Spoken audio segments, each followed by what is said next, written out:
এটা কার পার্স পড়ে গেছে?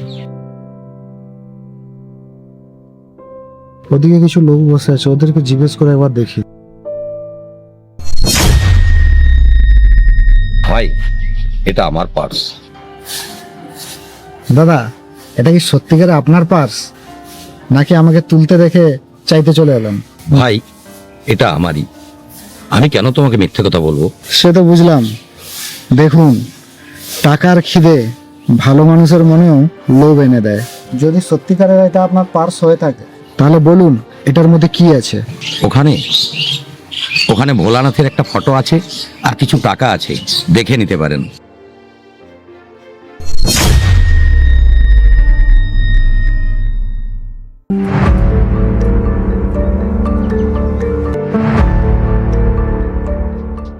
দাদা, ভগবানের ছবি তো সবাই পার্সে রাখে, তাহলে আমি এটা কি করে মেনে নেবো যে এটা আপনারই পার্স? কি ব্যাপারে দাদা, আপনি হাসছেন কেন?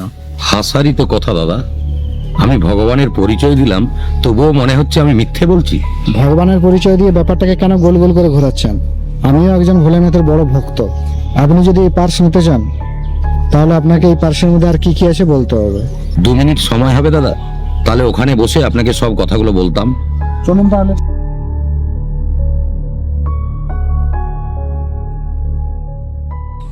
বসুন, এখানে বসুন। এই যে পার্সটা দেখছেন না, এটা আমার বাবা দিয়েছিল। বাবা যখন দেয় তখন থেকেই ওই ভোলানাথের ফটো ওর মধ্যে ছিল। বাবা ভোলানাথকে প্রচন্ড শ্রদ্ধা করতেন। এরপর আমার মনে হলো যে বাবা মাই আমার কাছে সবচেয়ে বড় ভগবান। তাই আমি ভোলানাথের ছবির ওপরে বাবা মায়ের ছবিটা রাখলাম। এরপর আমি কলেজে গেলাম। তখন আমার যৌবন বয়স। তখন আমার মনে হলো যে আমার যৌবন বয়সের একটা ছবি মানি পার্সে রাখা উচিত।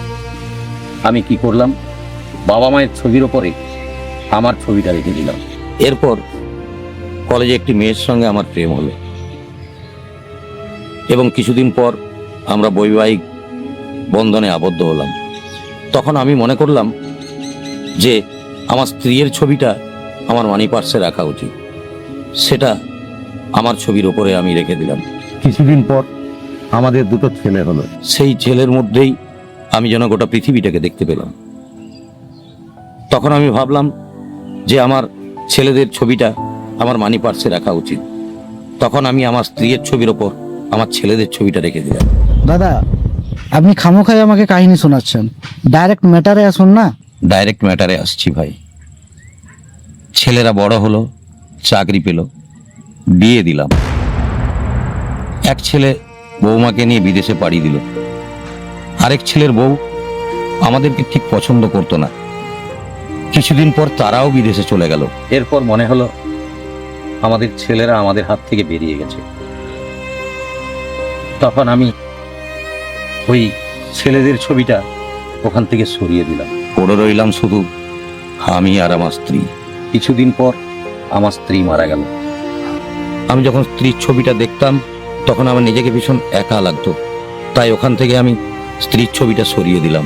তখন সামনে এলো আমার যৌবনের ছবি, যেটা আমি কলেজ লাইফে লাগিয়েছিলাম। এটা আমার ভুল ছিল। আগে আমি যেমন ছিলাম এখনো তেমনই আছি। সেই জন্য আমি ওখান থেকে আমার ছবিটা সরিয়ে দিলাম। এরপর এলো আমার বাবা মায়ের ছবি। আমার বাবা মাকে দেখে আমার ভীষণ কষ্ট হতো। আমি অনুভব করলাম যে আমিও বোধহয় আমার ছেলেদের মতো আমার বাবা মাকে কোনো না কোনো দিন কষ্ট দিয়েছি। তাই বাবা মায়ের ছবিটাও ওখান থেকে সরিয়ে ফেললাম। এলো ভোলানাথের ছবি।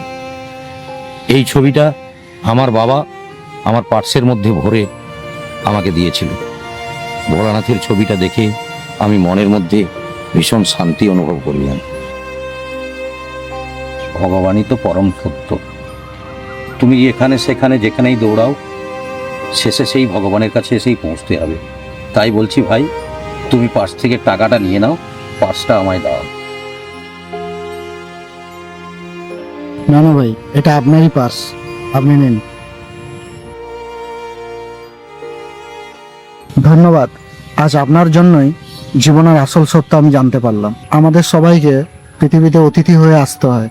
আবার চলেও যেতে হয়, কিন্তু পরমাত্মাই হলো আসল সত্য।